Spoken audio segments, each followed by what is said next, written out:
একমাত্র বায়াতে রসুল সুন্নত। এই সুন্নতকে দাফুন, আজ বেদাতকে জারি। বায়াতে রসুল সুন্নত, কুরআন স্পষ্ট প্রমাণ। বলুন, আমি ঈমান আনতেছি আল্লাহ ও রসুলের উপর, আমি ঈমান আনতেছি কুরআন ও হাদিস শরীফের উপর, আমি ঈমান আনতেছি কুরআন ও হাদিস শরীফের মর্মাদির উপর। আমি ইসলাম ব্যতীত সমস্ত ধর্ম ও সমস্ত গুনাহ হইতে বেজার হইতেছি। আমি এখন মুসলমান হইতেছি, অর্থাৎ ইসলামকে শক্তিশালী করতেছি কালেমায়ে শাহাদাতের দ্বারা। আশহাদু আল্লা ইলাহা ইল্লাল্লাহ ওয়া আশহাদু আন্না মুহাম্মাদান আবদুহু ওয়া রাসূলুহু। আমি সাক্ষ্য দিতেছি যে আল্লাহ ব্যতীত কোনো মাবুদ নাই। আরো সাক্ষ্য দিতেছি যে মুহাম্মদ মুস্তাফা সাল্লাল্লাহু আলাইহি সাল্লাম আল্লাহর বান্দা ও রাসূল।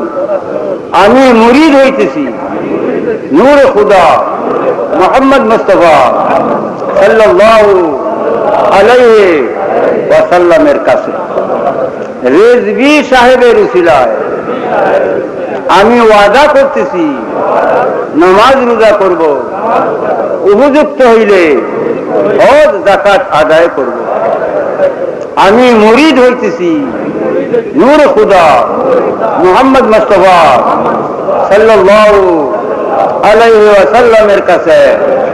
রেজভী সাহেবের উসিলায় আমি শপথ করতেছি চুরি ডাকাতি করব না, জিনা করব না, মিথ্যা বলবো না, দুঃখবাজি করব না, অন্যের হক নষ্ট করব না, 72 বাতিল ফিরকার সঙ্গে সম্পর্ক রাখবো না। ইয়া আল্লাহ, আমার অতীত জীবনে যত গুনাহ খাতা করছি এখন খালেস তওবা করতেছি, মাফ চাইতেছি। ইয়া আল্লাহ, তুমি আমার তওবা কবুল করো, আমার গুনাহ খাতা মাফ করো। আমি কাদরিয়া তরিকা গ্রহণ করলাম, তুমি কবুল করো। ওয়াহকে লা ইলাহা ইল্লাল্লাহ মুহাম্মাদুর রাসূলুল্লাহ সাল্লাল্লাহু আলাইহি ওয়াসাল্লাম। কার কাছে বায়াত হইছেন? নবীজির কাছে।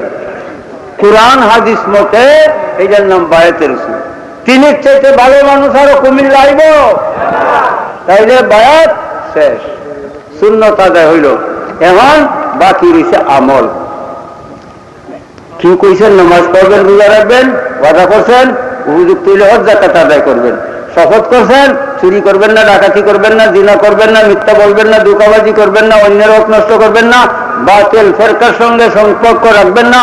এই ওয়াদা করছেন। আল্লাহ কয় তোমার ওয়াদা তুমি ঠিক রাখো। যদি তোমার ওয়াদা তুমি ঠিক রাখছো ফাসায়ুতিহি আজরান আযীমা।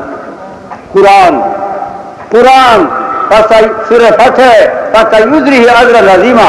আল্লাহ কয় আমি জান্নাতুল ফেরদাউস তোমার জন্য রাখছি, জান্নাতুল ফেরদাউস দান করব। এখন কর্তব্য কি? এই কালবের উসের খুফি আপনার নওশাব আতিশ বাদিত অথচ আমার কাছে নাই। এখন আপনার কর্তব্য শুনেন। নামাজের পর পর দরুদ শরীফ পড়বেন, দরুদ শরীফ পড়বেন। নামাজের পর পর যত বেশি পারেন দরুদ পড়বেন।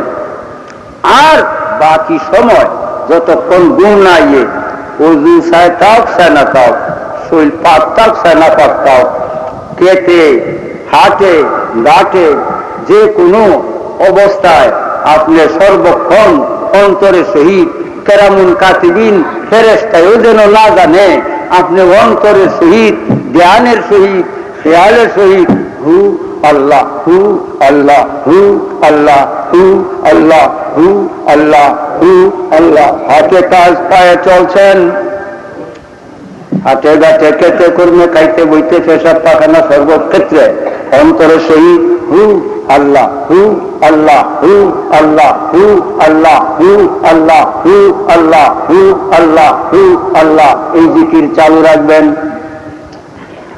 মরণ সময় আজরাইল আপনার গায়ে হাত দিতে পারবে না, হাত চলে যাবে।